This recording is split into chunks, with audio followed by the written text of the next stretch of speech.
Lotus in the darkness. The cold summer rain was drumming relentlessly against the tiled roof of the quiet pavilion, masking the sound of my footsteps. Wind chimes clinked softly in the distance, a lonely, metallic melody that echoed through the dark, incense-filled hallways of the mountain sect. It was a fitting overture for the fool's errand I had willingly undertaken. My travel-worn robes, stained with the dust of 100 paths, were heavy with the scent of bitter medicinal herbs, a deliberate, cloying perfume I'd layered on myself like armor. It was a necessary deception. In this world of rigid alpha and beta hierarchies, an omega traveling alone was not just an oddity, it was a vulnerability. So, I became Master Zai, the aloof and peculiar beta herbalist, my true nature as carefully hidden as the rare white lotus that bloomed in the hidden ponds of my childhood home. The door to the sect leader's chambers loomed before me, carved from dark, fragrant wood. I straightened my shoulders, took a deep breath of the herb-laden air, and pushed it open. The room within was unexpectedly simple, Spartan even. A low table, a meditation cushion, and a large, unadorned bed. Yet the air was thick with a potent alpha presence, a scent of frosty cedar and winter mountains that seemed to seep into the very bones of the place. It was an aura of immense, contained power, and it pressed down on me the moment I crossed the threshold. And there he was. Lai Tom Rui, the legendary blind sword saint, sect leader of the Azure Cloud sect, sat by the window, listening to the rain. He did not turn at my entry, but I knew he was aware of me. His long, midnight black hair was unbound, cascading over broad shoulders, clothed in dark blue silk. A pristine white silk blindfold covered what must have once been piercing eyes. He was every bit the imposing figure the rumors had painted him to be, a silent, brooding statue carved from ice and shadow. Master's I presume? His voice was deep and smooth, like stone grinding against stone, yet it held an unnerving stillness. I cleared my throat, pitching my own voice a register lower than its natural tone. This one is. You have contracted my services, sect leader Lai. A faint, almost imperceptible tilt of his head. Your reputation precedes you. They say your skills are unmatched. They also say you demand an exorbitant price. I provide unmatched results, I replied coolly, moving to set my medicine pouch on the table. The silver wind chime on his belt let out a single, clear note as he shifted. Now, if you would permit me, I must examine the nature of your affliction. My methods require close proximity. I expected a protest, a demand for formalities. Instead, he gestured toward the cushion opposite him. Proceed. I knelt, the rustle of my pale green silk robes loud in the quiet room. As I leaned in, the full force of his scent washed over me. A dizzying wave of frosty cedar so potent it nearly made my head swim. I fought the instinctual urge to recoil, to bare my neck in submission, and focused on the task at hand. My fingers, carefully coated in a pungent herbal salve, reached toward the blindfold.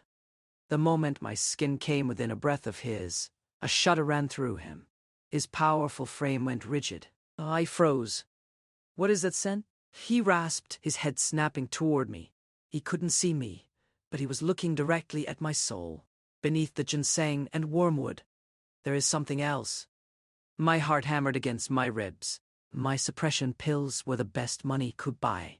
A foolproof method to cloak my omega nature. It is a rare flower, sect leader. An ingredient from my homeland. Part of the treatment, I said, forcing my voice to remain steady. A flower. He breathed, leaning in so close I could feel the warmth of his breath. His proximity sent a treacherous warmth pooling in my stomach. It is familiar. Panic flared in my chest. Familiar? Impossible.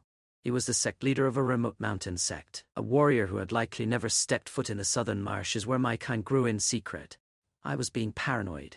He was just a blind alpha with an unusually keen nose. Lotus, I said, the name slipping out before I could stop it. White Lotus. His hand shot out, not with violence, but with startling speed, wrapping around my wrist. His grip was like iron, yet the skin was surprisingly warm. Let me, he commanded, his deep voice vibrating through my arm. He didn't wait for permission. With his other hand, he tugged away the white silk blindfold. His eyes were open. But they were not eyes at all. They were orbs of swirling, corrupted black energy, a vortex of demonic power that pulsed with malevolence. There was no white, no iris, no pupil, just an endless, terrifying void. I gasped, my carefully constructed composure shattering like glass. He felt my tremor, and his grip on my wrist loosened, though he did not let go. Do not be frightened, healer. The curse merely manifests this way. They cannot see you. I swallowed hard, forcing myself to look at the horrifying sight. This was no simple blindness. This was a living, parasitic curse. It's feeding on your spiritual energy, I whispered, my analytical mind kicking in, overriding my fear. The demonic chi is corrupting your meridians from the ocular channels. Very astute, he murmured, his thumb stroking the sensitive skin of my inner wrist. A completely involuntary action, I told myself. Just an alpha sensing a potential threat, but the touch sent a jolt straight through me, making my own pulse flutter beneath his fingers. Now the scent, he insisted, his face so close to my captured hand that I felt the warmth of his breath on my knuckles. It is stronger here. He lifted my hand toward the horrific blackness of his cursed eyes, inhaling deeply. It is like a memory from a dream, he breathed, the sound raw and vulnerable, a pond after a long winter. The first flower to break the ice. His head tilted again, that maddening, predatory gesture. You smell like peace. I was frozen, caught between terror and a profound, unsettling warmth that spread through my chest. An alpha, a dominant, powerful sect leader, was describing my omega scent as peace. It was absurd, dangerous. I needed to end this, to regain control. Peace is a luxury I cannot afford to sell. Sect leader lie, I said, my voice tight as I finally managed to wrench my wrist from his grasp. The loss of contact was jarring. The lotus is merely a catalyst for the main poultice. Its properties calm the spiritual nerves to better receive the treatment. The light tasted like hash in my mouth. The lotus was my core, my essence, not a component. If we are to begin, I require silence and stillness from you. My work demands absolute focus. I busied myself with my tools, the clink of porcelain jars, and the rustle of parchment a welcome distraction. The scent of frosty cedar still clung to the air. But now it was mingled with something else, a faint inquisitive warmth from him. He was analyzing me, cataloguing me, not with sight, but with every other sense he possessed. As you wish, healer, he said, a trace of dry amusement in his tone. He settled back, the rustle of his heavy robes a soft sound against the floor cushions. I prepared the needles, thin silver instruments humming with my own spiritual energy. This was the part that required the most precision, the most focus. I would be threading my chi directly into the corrupted meridians around his eyes, a delicate and dangerous process. A single mistake and the curse could lash out, not just at him, but at me. I knelt before him again, my heart a frantic drum against my ribs. This close, I could see the fine tremor in his hands, the only sign of the immense pain he must be in constantly. The swirling black energy in his eye sockets seemed to pulse, drawn to my own life force. This will be uncomfortable, I warned, my professional facade thinning. You must not move, no matter what you feel. I have endured far worse, he stated. A simple, heartbreaking truth. I took a breath, centered myself, and brought the first needle to the skin just above his right eye. As the silver tip pierced the flesh, a jolt of corrupted demonic chi shot through the needle and into my finger. It was ice cold and malevolent, a searing pain that made me grit my teeth. I pushed my own pure, lotus-infused chi down the needle, a trickle of warmth against the abyssal cold. The black energy recoiled, then lashed out. It felt like a physical blow, a wave of despair and rage that crashed against my consciousness. Images, not mine, flooded my mind. A battlefield slick with rain and blood, the glint of a demonic blade, a woman's scream cut short, and then nothing but pain and darkness. Lai Jian Rui's final memory before the curse took hold. My breath hitched. I forced the vision away, focusing on the intricate pattern of the meridian points. The second needle went in, then the third. With each one, the curse fought back harder. Sweat beaded on my forehead, and my carefully constructed scent of medicinal herbs began to waver, the sweet, ethereal fragrance of the lotus blooming uncontrollably in the air. His whole body went taut as a bowstring. His head fell back, exposing the long, vulnerable line of his throat. A low growl, deep and primal, rumbled in his chest. "Stay still," I gasped, my fingers trembling as I placed the fourth needle. The scent of lotus was stronger now, filling the small space with its impossible purity. It was a stark, beautiful contrast to the oppressive evil of the curse and the cold majesty of his frosty cedar scent. His growl softened into something else, a sound of profound, painful yearning. His hand, which had been resting on his knee, lifted slowly, hesitantly, as if testing the air. His fingers brushed against my sleeve, then settled gently on my shoulder. The touch was electric. He wasn't possessive or aggressive.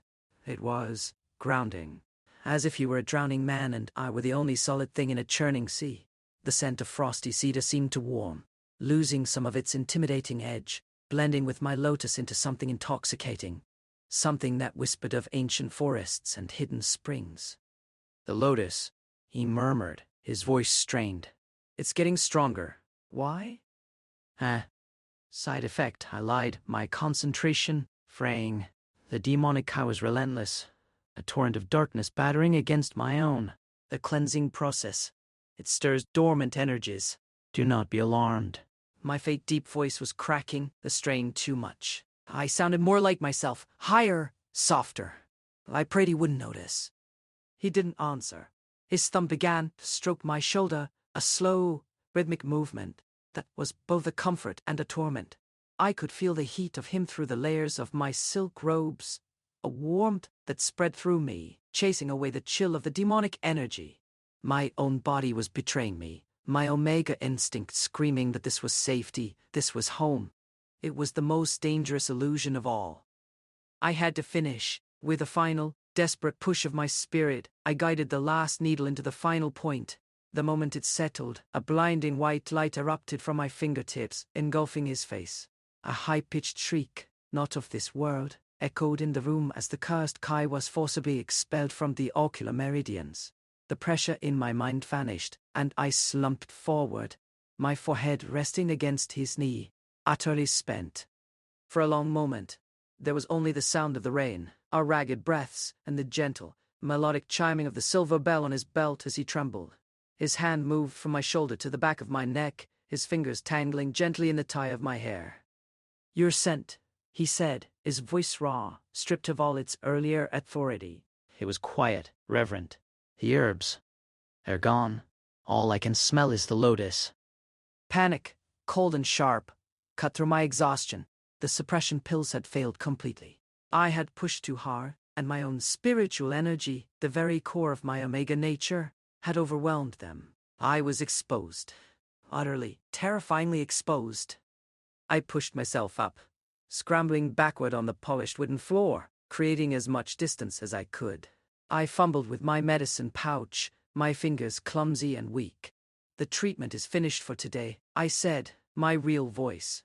Soft, breathless, and unmistakably male, but holding that high omega lilt, filled the space between us. There was no hiding it now. "The effects are temporary. We will need to repeat the process. I must go." He didn't move. He just sat there. The swirling blackness in his eye sockets now receded to a dull, smoldering gray. He turned his head toward the sound of my retreat, a predator tracking its prey.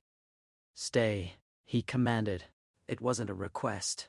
It was the quiet, undeniable order of a sect leader, of an alpha who had just found something he'd been unconsciously searching for.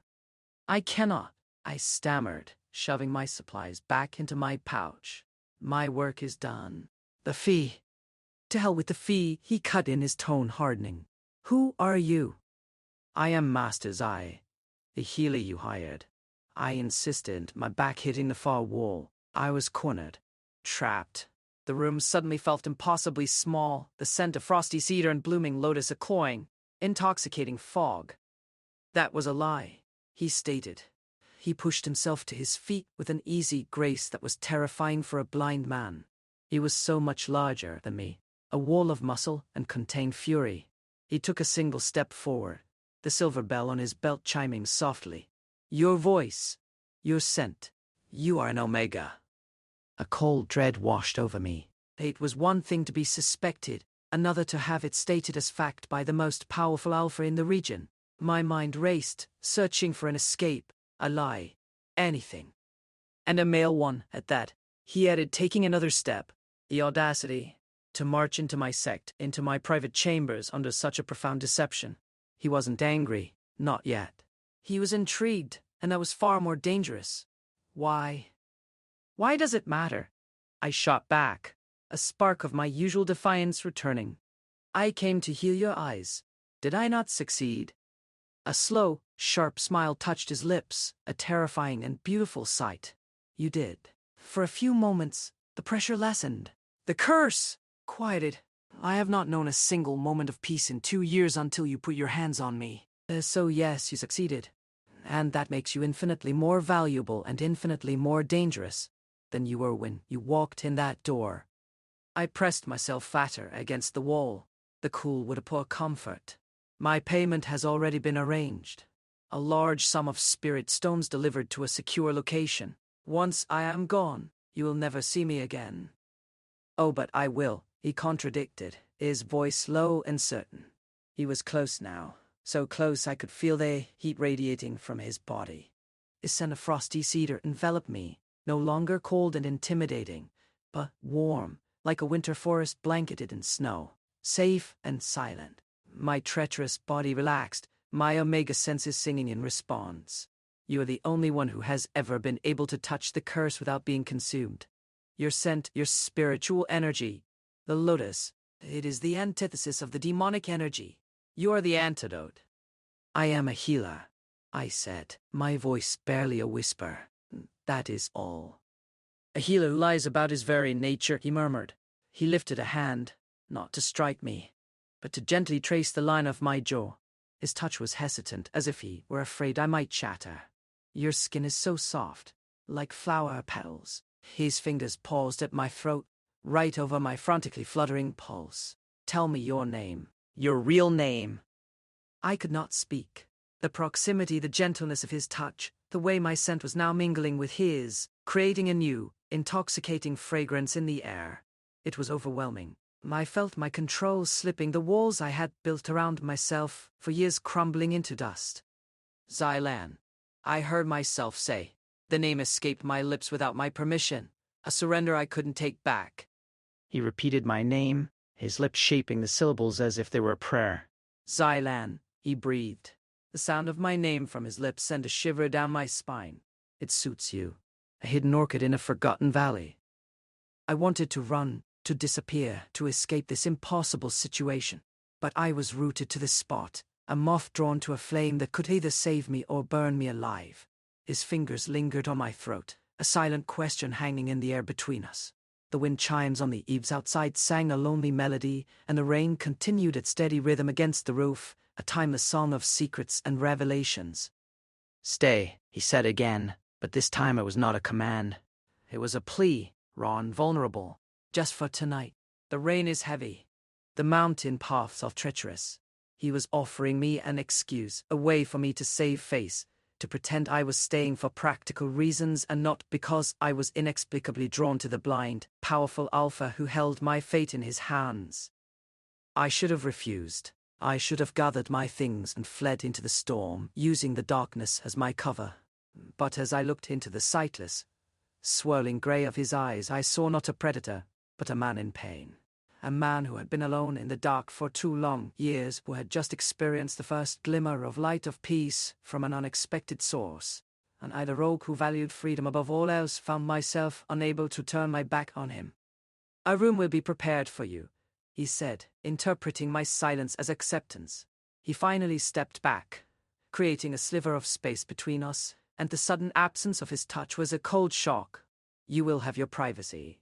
I give you my word as the sect leader of the Azure Cloud sect. His word, the word of a man known for his unyielding honor.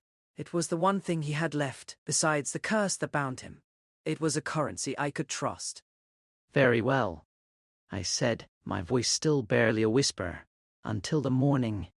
He inclined his head, a gesture of respect that took me by surprise. Rest well, Xilan.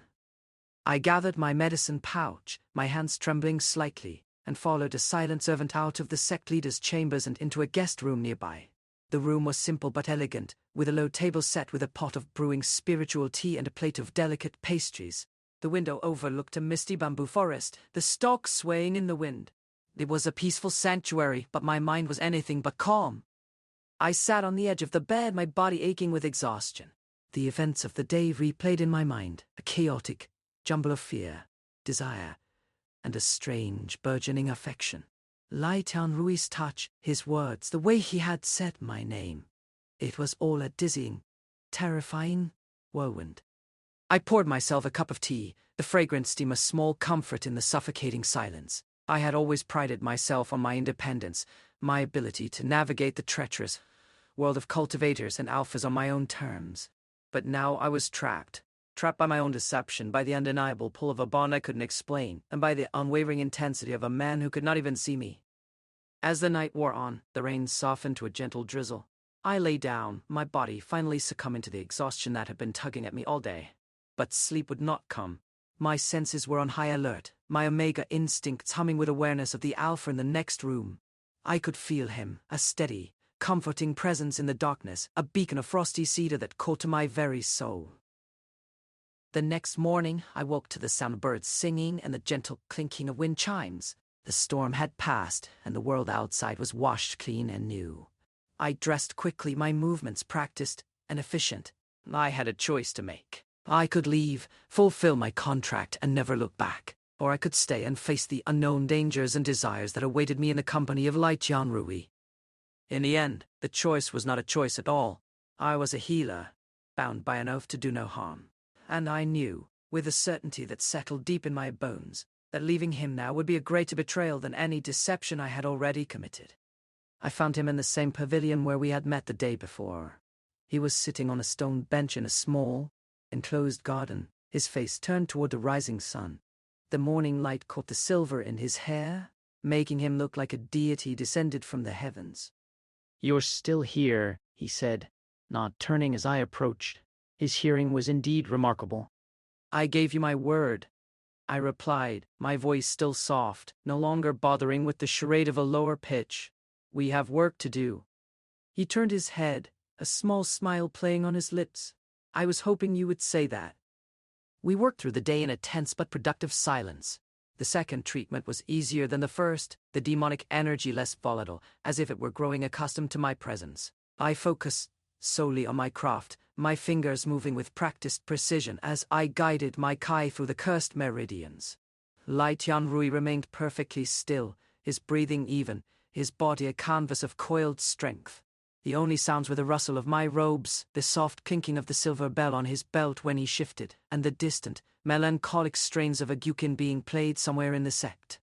As the sun began to set, painting the sky in hues of orange and pink, I finished the final stitch of my energy work.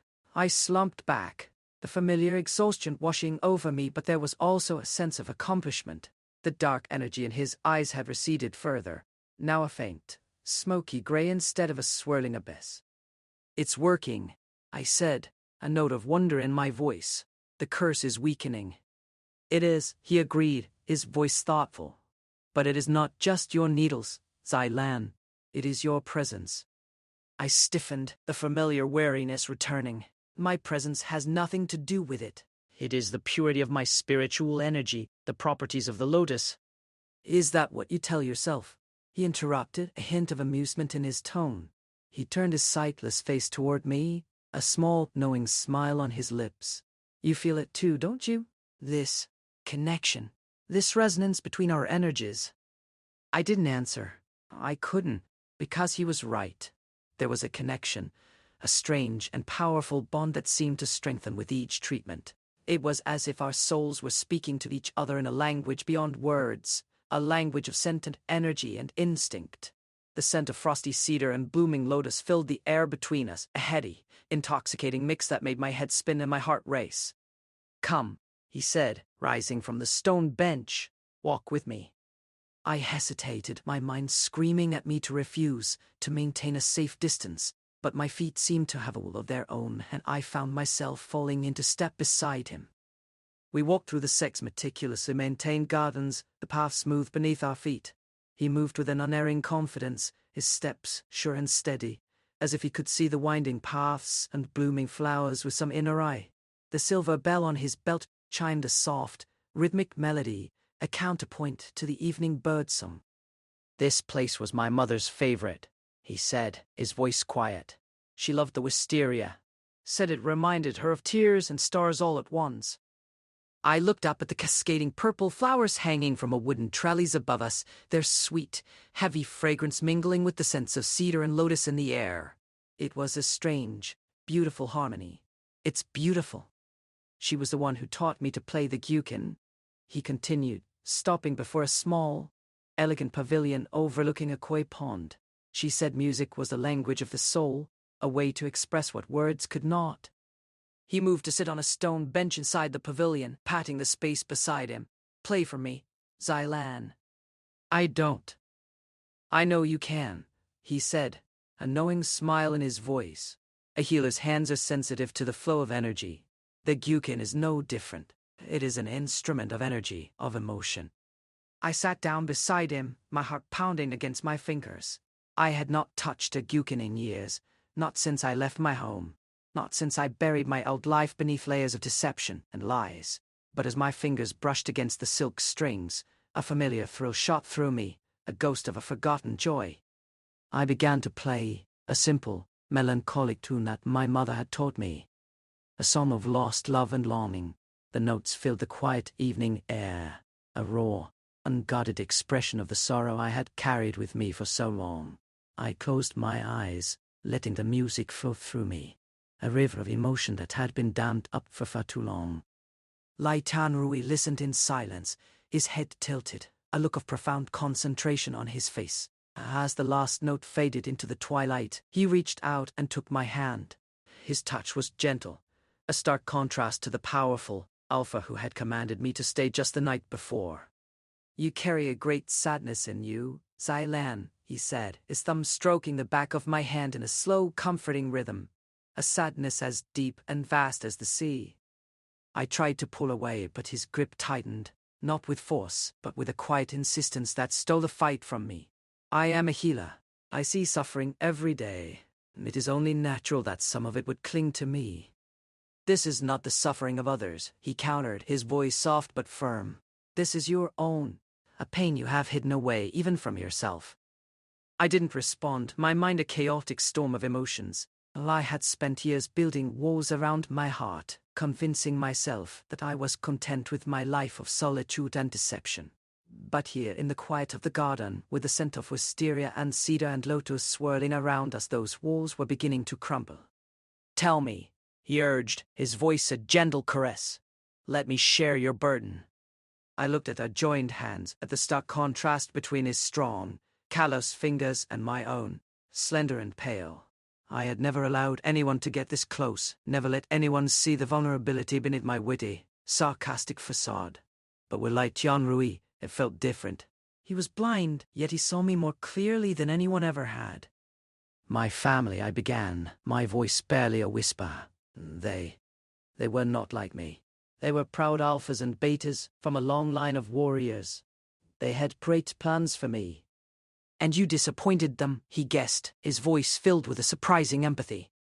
I let out a bitter, self-deprecating laugh. Disappointed is too mild a word.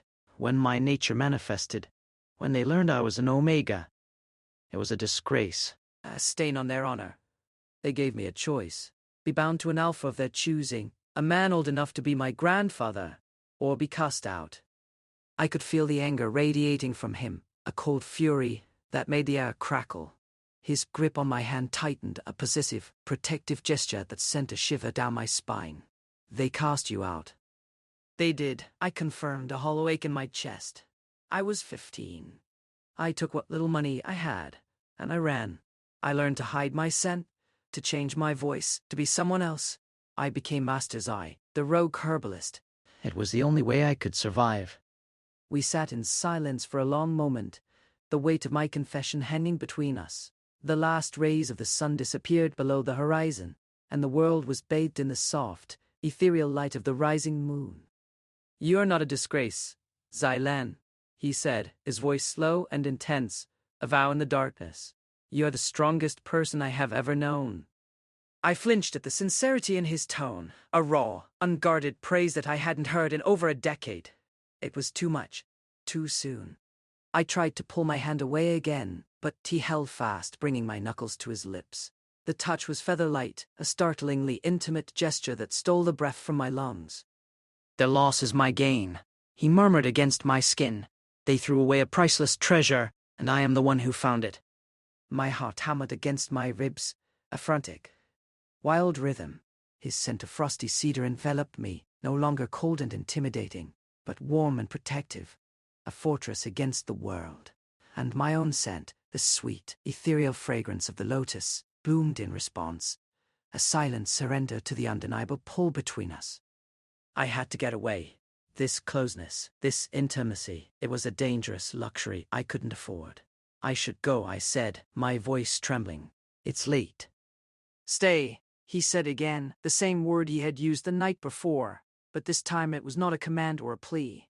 It was a simple statement of fact, as if my staying was as natural as the rising of the moon. "I can't," I insisted, finally wrenching my hand from his grasp. I stood up, my movements jerky and awkward. This is impossible. You are the sect leader. I am a nobody, a wandering healer with a past he'd rather forget. We are from different worlds." "Are we?" he countered, rising to his feet with a fluid grace that was both captivating and intimidating. "In the dark, there is no sect leader and no wandering healer. There is only a man and a healer, and the scent of lotus in the garden." He took a step toward me, and I instinctively took a step back, my retreat halted by the intricately carved wooden pillar of the pavilion. I was cornered again, trapped by the unyielding force of his presence. "Don't be afraid," he said, his voice a low, soothing murmur. He lifted a hand, not to touch me, but to gently brush a stray lock of hair from my forehead.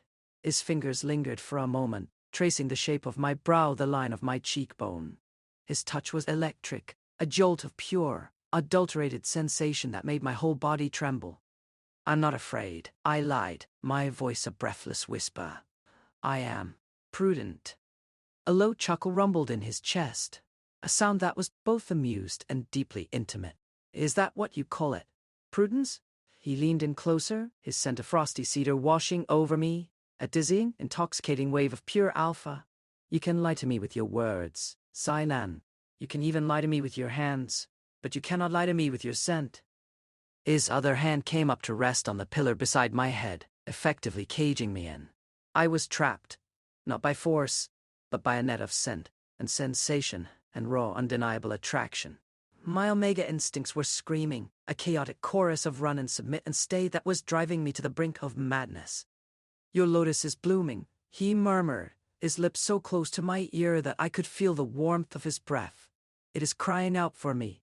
Can't you hear it?" I couldn't answer. My breath was caught in my throat, my heart a frantic drum against my ribs. I could feel the heat of his body, the solid strength of his chest, the raw power that coiled in his muscles. I was a moth to a flame, a lamb to the slaughter, and I was powerless to resist the pull. He didn't move, didn't press his advantage. He simply waited, a predator with infinite patience, allowing the weight of his presence, the sheer force of his desire, to wash over me. The silver bell on his belt let out a single, clear note, a lonely, beautiful sound that echoed in the sudden, charged silence. "Let me in, Xilan," he whispered, the words a prayer and a command all at once. "Let me see the real you. The one you hide from the world. The one I can feel, right here." He placed a hand over my heart, and I flinched at the contact. His touch was gentle, a stark contrast to the overwhelming force of his presence. He could feel the frantic rhythm of my pulse, the frantic beat of a heart that was betraying me with every throb. "You're trembling," he observed, a note of concern in his voice. He was not mocking me, not gloating in his power over me. He was genuinely concerned, and that, more than anything, was my undoing. I had spent years building a fortress around my heart, a fortress of sarcasm and deception and feigned indifference. But Lai Tianrui had breached my walls with nothing more than a few words, a touch, and the undeniable truth of my own scent. He saw me, not as a prize to be won or a tool to be used, but as a person, a soul, a treasure he had stumbled upon in the darkness. I could not fight him any more. I did not want to fight him any more. With a sob that was part despair, part surrender, I leaned into his touch. My head fell against his chest, my hands coming up to clutch at the front of his robes. The fabric was soft and luxurious, the scent of frosty cedar comforting, protective blanket around me. "You'll destroy me," I whispered, the words muffled against his chest. "No," he promised, his arms coming around me, a gentle, possessive embrace that felt safer than any fortress I had ever built. "I will protect you, with my life." His arms tightened around me, a silent vow in the darkness. For a long moment, we simply stood there, two lost souls finding solace in each other's arms, the scent of lotus and cedar, a heady, intoxicating mix that promised a future I had never dared to dream of. Then I remembered the cure, the ultimate cure, the one I had been saving, the one I had told myself I would never use, the one that required not just my spiritual energy, but my very life essence, my omega core. It was a fool's gamble, a last resort that could heal him completely, or leave me a hollow, empty shell. But as I stood there, wrapped in the warmth of his embrace, I knew I had no choice. I could not leave him in the dark, not when I held the key to the light. "Lai Tianrui," I said, my voice still trembling, but now with a newfound resolve. I pulled back slightly, looking up at his sightless face, a fierce determination hardening my features. "There is one more thing I can try. A final treatment. It will require everything I have." He stiffened, a frown creasing his brow. "Everything you have? What do you mean?" "It means there is a risk," I said, my mind racing. I couldn't tell him the whole truth, not yet. It is a powerful ancient technique. It might drain me completely. But if it works, it will break the curse for good. "No," he said, his voice firm, a hint of the command I had heard when I first met him. "I will not allow you to sacrifice yourself for me. I would rather remain blind than see a world without you in it." His words, so simple, so heartfelt, were a dagger to my heart. He barely knew me, yet he was willing to sacrifice his own sight for my well-being. It was a kindness, a selflessness I had not experienced since I was a child, and it strengthened my resolve. "It is my choice," I said, my voice steady now, "and I have already made it." Before he could protest further, I pushed him down onto the stone bench. I knelt before him, my hands moving with a speed and purpose that left no room for argument. I reached into a hidden pouch within my medicine bag, my fingers closing around a small, smooth stone, cool to the touch. It was my ultimate healing spiritual tea, a carefully compressed cake of the rarest ingredients, imbued with a decade of my own spiritual energy. It was my legacy, my last resort. "What are you doing?" he asked, his hands coming up to grip my shoulders, a desperate attempt to stop me. "Saving you," I said, my voice a fierce whisper. I held the stone to my lips and whispered a single, ancient word, pouring the last of my energy, the very essence of my omega core, into the stone. It flared to life, a blinding white light that illuminated the pavilion in an ethereal glow. The compressed cake instantly dissolved into pure, shimmering liquid that smelled of starlight and lotus and the first breath of spring. I pressed the glowing liquid to his lips. "Drink." He fought me for a moment, his alpha pride warring with a desperate hope in his heart. But the scent of the tea, the pure, untainted essence of my soul, was too powerful a lure. He opened his mouth, and I poured the liquid in. He swallowed, and the world exploded. The demonic curse, sensing its imminent demise, let out a final, terrifying shriek of rage. A wave of pure, malevolent energy erupted from him, a black storm that threatened to tear the pavilion apart. But the pure, white light of the spiritual tea was a brilliant shield, a wall of celestial fire that incinerated the darkness on contact. I held on, my hands on his shoulders, my own body screaming in protest as the backlash of the curse washed over me. It felt like my soul was being torn apart, my very essence being unraveled thread by thread. But I didn't let go. I wouldn't. Then, as suddenly as it began, it was over. The light faded, the shrieking stopped, and the world was plunged into a sudden, breathtaking silence. The air was clean, pure, the scent of frosty cedar and lotus a gentle, harmonious whisper in the night. Lai Tianrui was trembling, his hands gripping my arms with a force that almost hurt. He was panting, his body coiled tight with a tension that was almost painful to witness. Xilan, he breathed, his voice raw, stripped of all its layers of command and control. It's gone. The curse, the pain, it's all gone. He slowly, hesitantly, raised a hand to his face.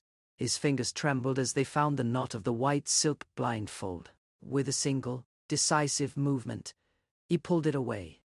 And he opened his eyes. They were not the swirling vortex of black energy I had seen before. They were not the smoky gray of the day's treatments. They were the clearest, most piercing eyes I had ever seen, the color of a stormy sea, a deep, turbulent blue that was filled with a lifetime of pain, but also a newfound, dawning light.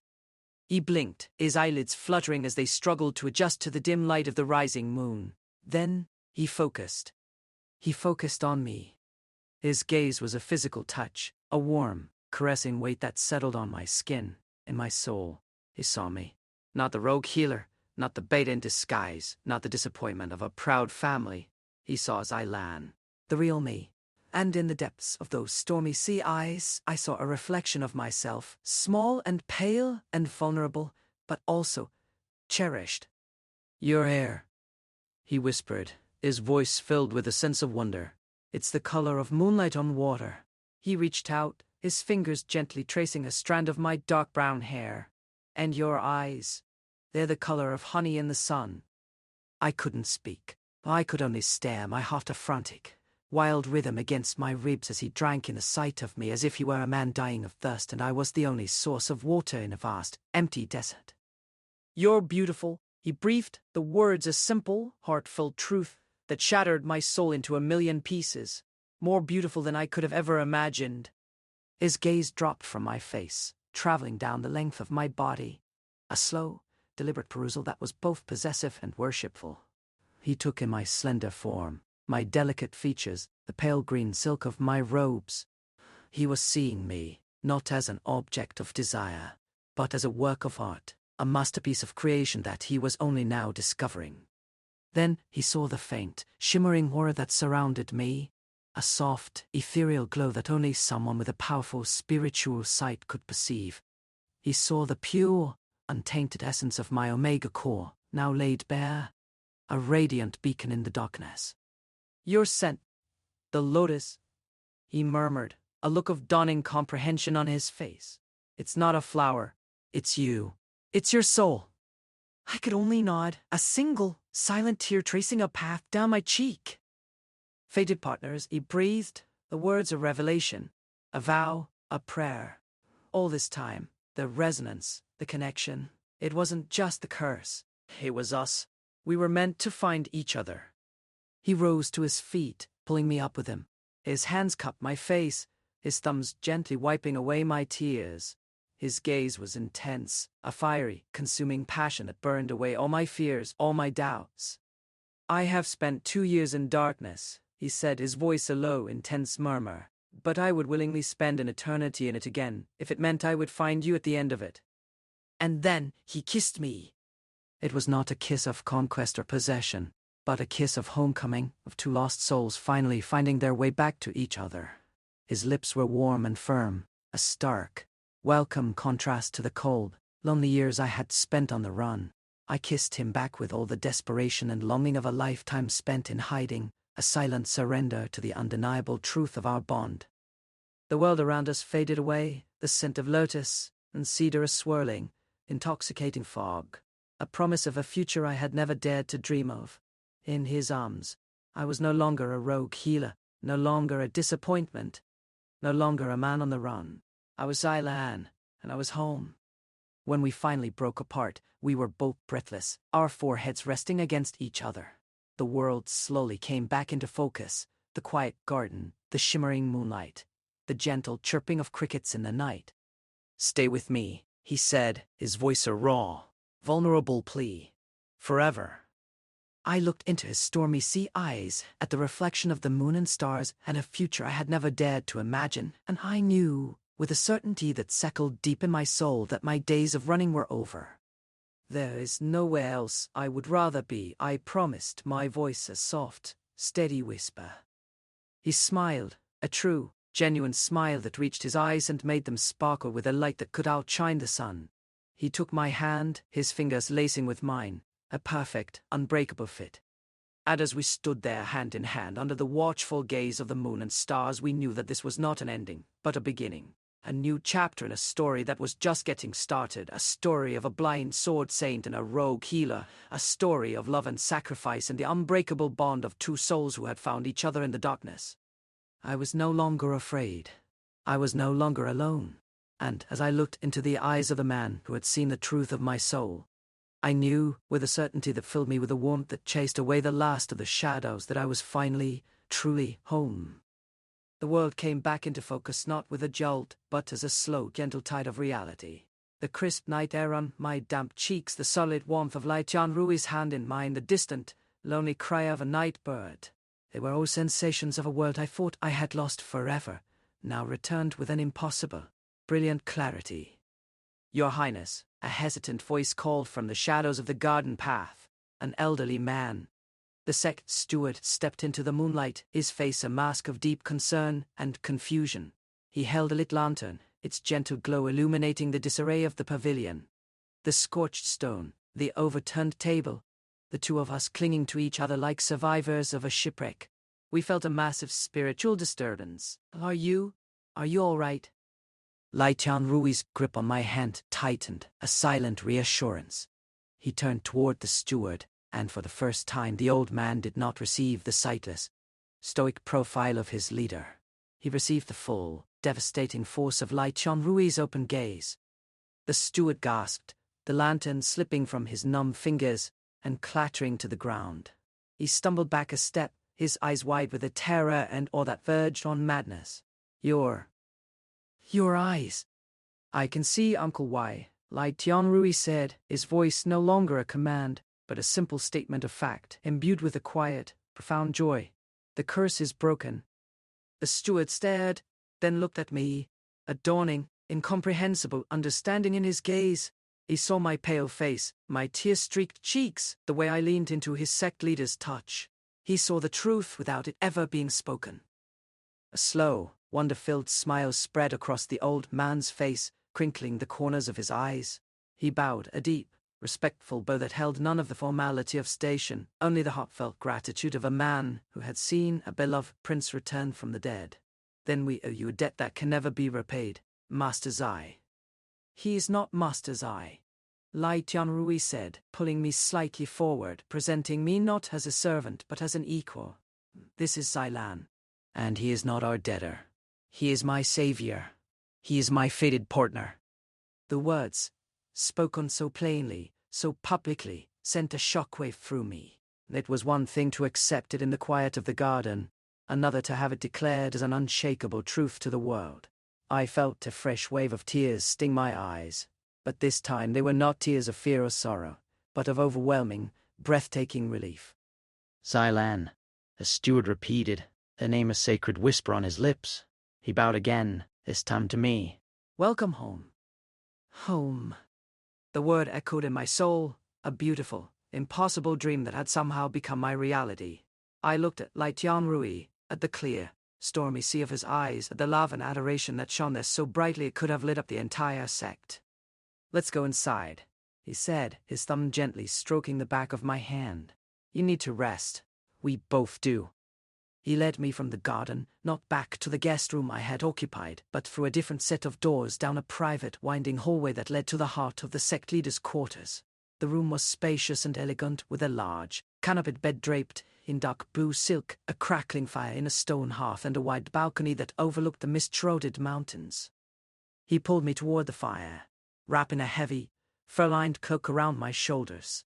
I was still trembling, my body weak and exhausted from the immense outpouring of energy, but the warmth of the fire, and the solid presence of Lai Tianrui beside me was a soothing balm to my frayed nerves.